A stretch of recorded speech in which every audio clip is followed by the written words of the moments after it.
Ancient wonders, the River Nile, the desert, the wonderfully blue Red Sea, the Sinai, and gorgeous resorts.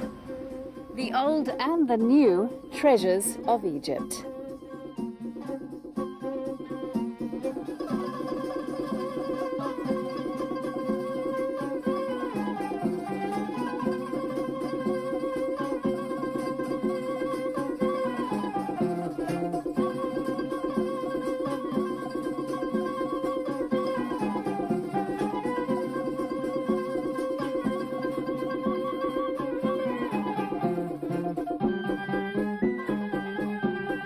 I was about to arrive in Cairo, the capital of a dream destination for many travelers. Cairo is Egypt. In Arabic, the city and nation are known by the same name, and it's through this gateway that you'll enter the splendors of a nation that has been home to pharaohs, Romans, Greeks, colonial Brits, Turks and Arabs before the independent Egyptians of today. I began my journey 9 hours away in Bangkok. Wow. Next stop, Egypt.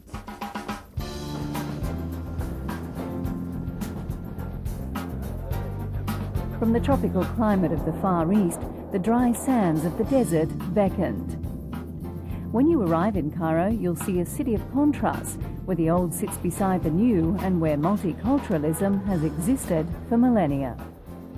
Cairo, there is no other city in the world like Cairo. The inner city area has about 8 million people, and in the greater city area, about 16 million people, and they're from all over this region. You've got every type of nationality, many different religions. This is a place of great ethnic diversity and lots of great things to see.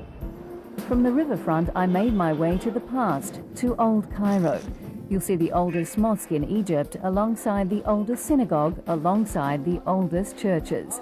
Christian or Coptic Cairo is in fact the oldest part of the city. Christianity dates back to 40 AD and flourished for 600 years before Islam became the predominant faith of Egypt.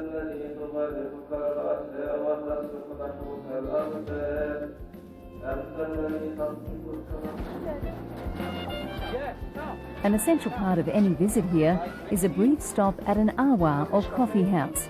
You can also join in a few friendly debates.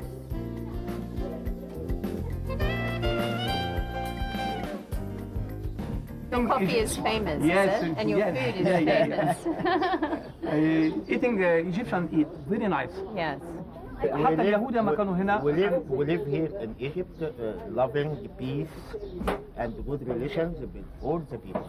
It's a wonderful Yes, thing. like the one family. People. Yes, like one big One family. Yeah. Big family in Egypt. Yeah. Well, cheers. I think that's very good. Yes, very nice. I'll drink On the shores of the river, on what is actually an island known as Giza, you'll find the Giza Palace, built by the Khedive Ismail in the mid-19th century.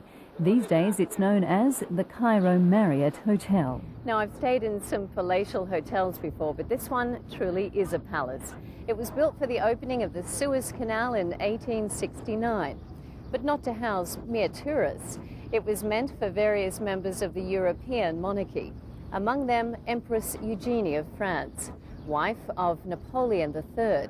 And many of the rooms here were actually modelled on her own residence in Paris.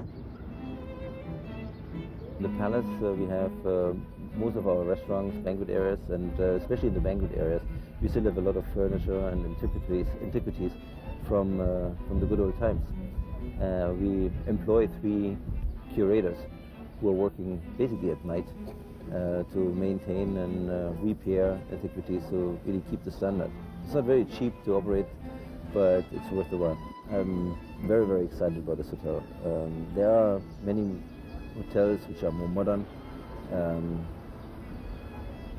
maybe technology-wise a bit ahead of us, but this hotel has flair, it has culture, it has history, and it's really very special. So I really enjoy working here, and here now since 3.5 years almost.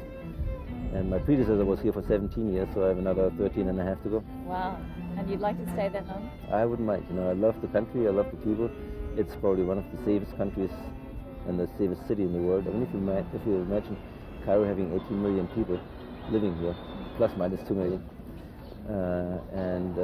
I wouldn't hesitate anybody walking the streets at 3 in the morning. Today, this gracious building is a popular gathering place for both visitors and local residents who can relax in a haven of green in the city heart. It's a nice spot to sit, isn't it? Yeah, it's really nice, especially when the weather is as fine as it is today. Yeah. Now, I want to dispel the myth that Cairo and Egypt is not just all pyramids and sand and camels, is it? I don't think so. Like, look around you, and you can do all sorts of things in Cairo, apart from like sightseeing stuff. You can go out and like have lunch in like 1,000 places, and you can go clubbing, and there's a bar scene, a very active bar scene, and you can go out in the mornings, go to pools and country clubs, and you can do all sorts of sightseeing, whether Islamic and Coptic and like Quranic. Shopping. And Great. you can do, shopping. The shopping, wow. Big time. There are more than 1,200 rooms here and 7 presidential suites. And this is the view from the presidential suite, the heart of vibrant Cairo and the river that brings it life, the mighty Nile. It's the longest river in the world and has shaped the history of Egypt.